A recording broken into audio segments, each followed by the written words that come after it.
Kita akan masuk teman-teman sekalian ke sebab yang ke-16 ya, yaitu tidak suka bermusyawarah.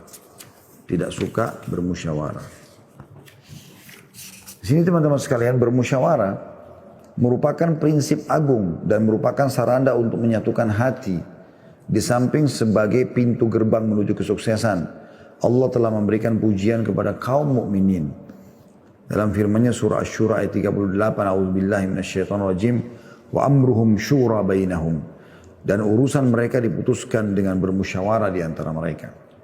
Al-Qurtubi berkata, mereka saling bermusyawarah dalam segala urusan.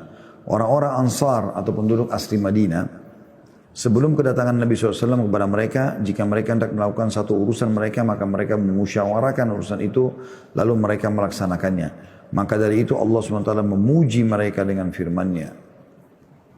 Jadi maksudnya ini, wa amrum syura bainahum.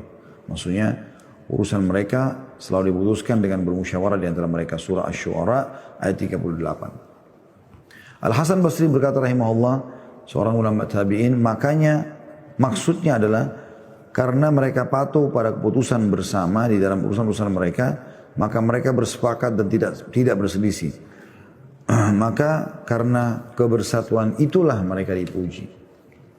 Orang yang berakal, cerdas dan memiliki cita-cita tinggi dan analisa yang tajam tidak akan bersikeras atau bersikap keras kepala untuk mempertahankan pendapatnya, di mana sikap itu membuat dirinya tidak mau bermusyawarah.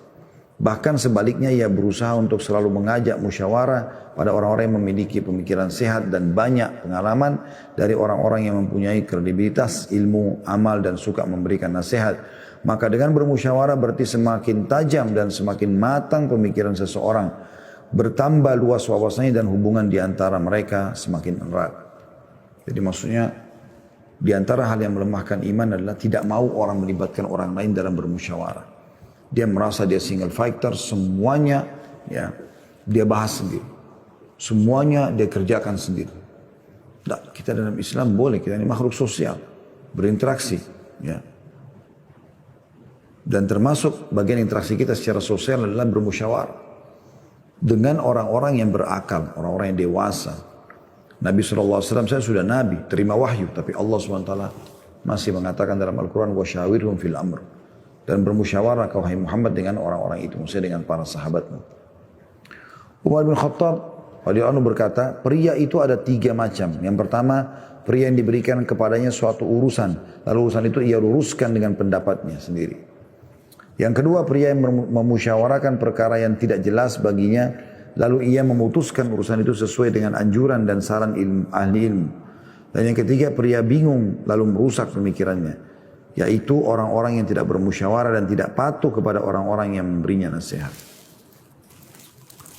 Jadi ini perkataan Umar bin Khattab sangat bagus ya untuk dipahami dan direnungi tentunya teman-teman sekalian. Bagaimana pria itu ada yang bermusyawarah, ada yang tidak mau bermusyawarah, cuma dia pendapatnya sendiri saja. Ada yang mau bermusyawarah. Dan yang terbaik adalah yang mau bermusyawarah sehingga dia bisa mengambil pengalaman dan ilmu dari orang-orang. Musyawarah tidak akan mendatangkan kecuali kebaikan. Tapi tidak bermusyawarah justru melemahkan iman. Karena hanya muncul sifat sombong, merasa diri mampu, ya, mengalahkan orang lain dan seterusnya. Bashar bin Burd berkata, jika satu persoalan mengharuskan bermusyawarah, maka mintalah bantuan pada pemikiran orang arif atau orang yang dewasa. Dan atau minta nasihat kepada orang yang setia. Dan jangan sekali-kali engkau jadikan musyawarah sebagai kebencian, karena sungguhnya bulu sayap bagian bawah adalah kekuasaan bagi bulu sayap yang bagian atas. Terkadang manusia lemah dan berfikir atau dalam berfikir dan dalam mencapai tujuannya, akan tetapi ia akan menjadi mudah baginya ketika ia memadukan pemikirannya dengan pemikiran orang lain, hingga menjadi jelas baginya jalan yang lurus ia tempuh dan ia mencapai tujuan dengan mudah dan ringan, sebagaimana disebutkan bahwa musyawarah itu adalah hakikat petunjuk. Di Pancasila juga kan ada tuh bermusyawarah. Dan memang kita sebagai seorang Muslim, dalam Al-Quran sudah disebutkan wasyarun fil amr, dan bermusyawarah hai Muhammad ya, dengan mereka dalam perkara-perkara. Padahal Allah SWT bisa berikan kepada Nabi Muhammad SAW secara langsung. Setiap perkara penting membutuhkan pemikiran, sedangkan pemikiran membutuhkan pengalaman dan tidak sedikit manusia yang salah faham ketika mereka berpendapat bahwa musyawarah adalah bukti kekurangan dan merupakan penghinaan terhadap mereka. Sungguh ini adalah kekeliruan yang besar. Karena ada sebagian orang begitu ya, dia tidak mau musyawarah sama orang karena alasannya menghina dia berarti. Jadi seakan-akan butuh sama orang lain. Tidak. Islam menyuruh kita itu. Bahkan ada surah Asy-Syura khusus, surah bermusyawarah.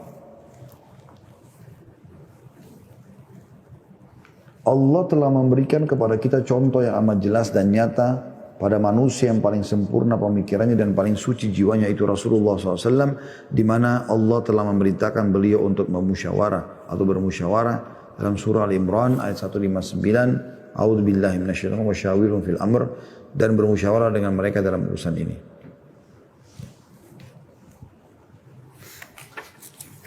Teman-teman sekalian, musyawarah tidak akan berkasar musyawarahnya kepada ahli ilmu ya. Musyawarahnya kepada ahlinya. Tidak akan mendatangkan kecuali kebaikan. Kita mau menikah, mau mulai pekerjaan, mau apa saja beraktivitas, alangkah baiknya kalau kita selalu bermusyawarah. Dan musyawarah pada ahlinya. Ingat teman-teman, musyawarah ini akan menjadi sebuah senjata yang tajam atau lampu yang terang untuk memberikan jalan keluar dalam hidup kita. Kecuali kalau Anda salah dalam bermusyawarah, yaitu bermusyawarah bukan pada ahlinya. Contoh kasus, dia ribut dalam rumah tangganya. Lalu dia bermusyawarah dengan adiknya atau kakaknya yang belum berumah tangga. Apa yang terjadi? Mereka nggak akan paham. Kalau mereka hidupnya merasa lebih tenang tanpa suami, dia akan mengatakan, sudahlah, cerai saja misalnya. Kan begitu. Jadi musyawarah bukan pada ahlinya.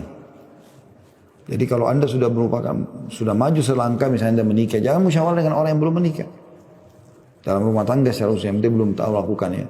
Tapi kalau dia misalnya ahli perang, ya, kemudian Anda walaupun sudah menikah lebih tua dari dia, tapi ternyata dia ahli perang dan Anda tidak semahir dia, Anda mau belajar, nggak ada masalah. Ya, insya Allah tidak ada masalah.